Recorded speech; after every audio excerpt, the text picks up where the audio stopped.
बिस्मिल्लाहिर्रहमानिर्रहीम। अस्सलाम वालेकुम। मैं हूं आमना। मैं आप सबका वेलकम करती हूं किचन में राहत में। आज मैं आप सबके लिए एक बहुत ही ज़बरदस्त हलवा कद्दू गोश्त की रेसिपी लेके आई हूं। जिसको हलवा कद्दू गोश्त का सालन नहीं भी पसंद होगा, वो भी इसको आज से खाना शुरू कर देगा। हलवा कद्दू गोश्त का सालन खाने में बहुत ही मज़ेदार और इसको बनाना उतना ही आसान है। तो जल्दी से अपनी रेसिपी स्टार्ट करते हैं। एक बर्तन लेंगे और उसमें सबसे पहले यहाँ पर हमने 1 कप ऑयल शामिल कर दिया है। ऑयल की क्वांटिटी को आप कम ज़्यादा कर सकते हैं। उसके बाद हमने इसमें प्याज शामिल कर दिए हैं। 2 मीडियम साइज़ के प्याज हैं जिसको हमने चॉप करके शामिल कर दिया है। प्याज को हम हल्का सा गोल्डन कर लेंगे, क्योंकि सबसे पहले हम गोश्त का मसाला यहाँ पर तैयार करेंगे।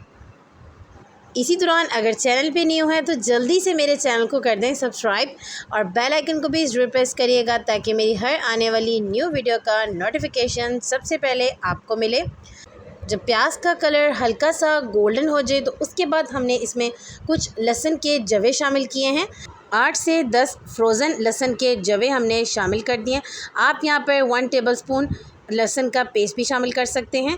यहाँ पर हमने बीफ का गोश्त 750 ग्राम इसमें शामिल कर दिया है। जब भी आप कुर्बानी का गोश्त बनाएं तो सबसे पहले आप पानी में गोश्त को शामिल करें। 1 बड़ी इलायची और 1 दालचीनी की स्टिक शामिल करके पानी में जब एक उबाल आ जाए तो फिर उसके बाद आप इसके पानी को ड्रेन कर दें। इस तरह से गोश्त में कोई स्मेल, कोई ब्लड, वो आपका सब दूर हो जाएगा। 2 से 3 मिनट गोश्त को भूनने के बाद इसमें अब हम कुछ पाउडर मसाले शामिल करेंगे। सबसे पहले 1.5 टीस्पून नमक है, हाफ़ टीस्पून इसमें हल्दी है और 1 टीस्पून इसमें लाल मिर्च। तो नमक और मिर्च जो है वो आप अपनी टेस्ट के मुताबिक कम ज़्यादा कर सकते हैं।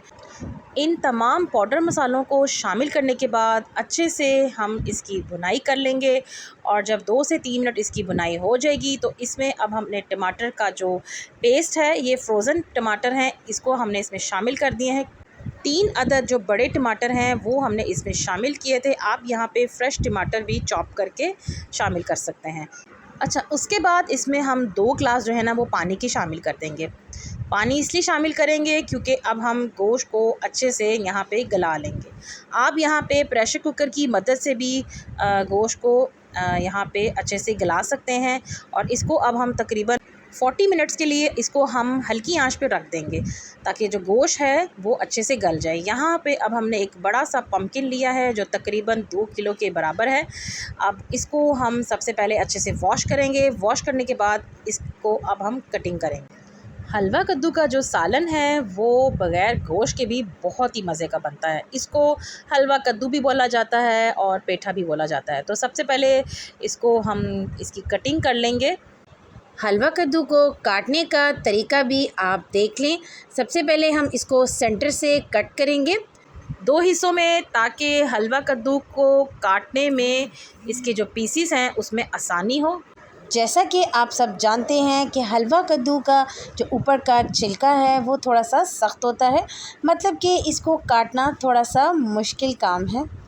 सबसे पहले इसको हम स्लाइसिस में कट कर लेंगे। उसके बाद मैं इसके छिलके को रिमूव कर रही हूँ। छिलका रिमूव करने के बाद इसके जो बीज हैं उसको भी हम रिमूव कर लेंगे छुरी की मदद से। हलवा कद्दू में हमने यहाँ पर बीफ का इस्तेमाल किया है। आप बीफ को स्किप करके मटन या चिकन में भी हलवा कद्दू बना सकते हैं, बहुत ही मज़े का बनता है। हलवा कद्दू को यहाँ पर हम छोटे छोटे क्यूब्स में कट कर लेंगे। मेरे चैनल पे बीफ की और भी बहुत सारी रेसिपीज़ मौजूद हैं, जैसा कि beef pulao, beef korma, beef चटखारादार बोटी, बीफ कढ़ाई, beef steam roast, beef kofta और बीफ शामी कबाब की बहुत सारी रेसिपीज़ मौजूद हैं। इसी तरह से मटन पुलाव, मटन कढ़ाई, मतलब कि बहुत सारी और भी रेसिपीज़ मौजूद हैं मेरे चैनल पे। तो आप वहां पर जाकर उन रेसिपीज़ को भी देख सकते हैं। हलवा कद्दू को हमने यहाँ पे छोटे छोटे पीसीस में काट के रख लिया। अब हम ज़रा अपने गोश्त को जाके देख लेते हैं। गोश्त भी अल्हम्दुलिल्लाह यहाँ पे अच्छे से गल चुका है।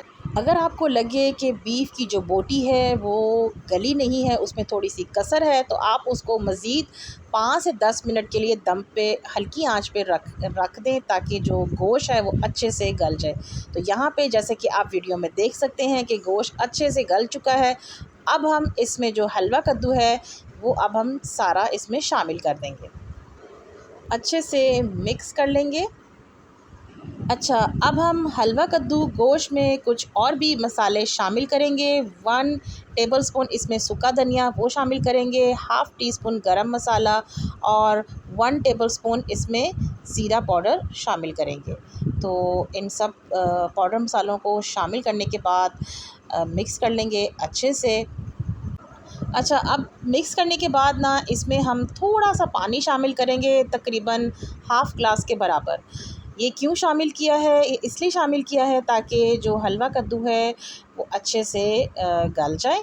और इसको अब हम दम पे हल्की आंच पे रख देंगे 10 मिनट के लिए। और उसके बाद 10 मिनट के बाद ये इसकी कंडीशन है, जो हलवा कद्दू है वो माशाल्लाह से अच्छे से गल भी चुका है। और जो इसमें थोड़ा सा पानी है उसको आप अच्छे से ड्राई कर लें। और माशाल्लाह से यहाँ पे हलवा कद्दू जो है उसका सारा पानी जो है वो ड्राई हो चुका है, ऑयल जो है वो सरफेस पे आ चुका है। जल्दी से इसके फ़ाइनल लुक की तरफ चलते हैं। अल्हम्दुलिल्लाह माशाल्लाह बहुत ही मज़ेदार हमारा हलवा कद्दू गोश्त बन के तैयार हुआ है। सबसे लास्ट में गार्निशिंग के लिए यहाँ पर हमने कटी हुई अदरक शामिल की है और थोड़ी सी कुछ कटी हुई हरी मिर्चें भी हमने इसमें शामिल कर दी हैं। थोड़ा सा हरा धनिया भी शामिल किया है। हलवा कद्दू गोश्त के सालन को आप चपाती के साथ खाएं या फिर बॉइल्ड राइस के साथ खाएं, बहुत ही टेस्टी लगता है।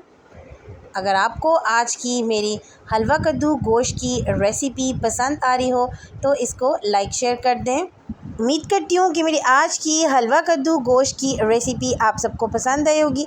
इंशाल्लाह बहुत जल्द एक न्यू रेसिपी के साथ आऊँगी। तब तक के लिए अल्लाह हाफ़िज़।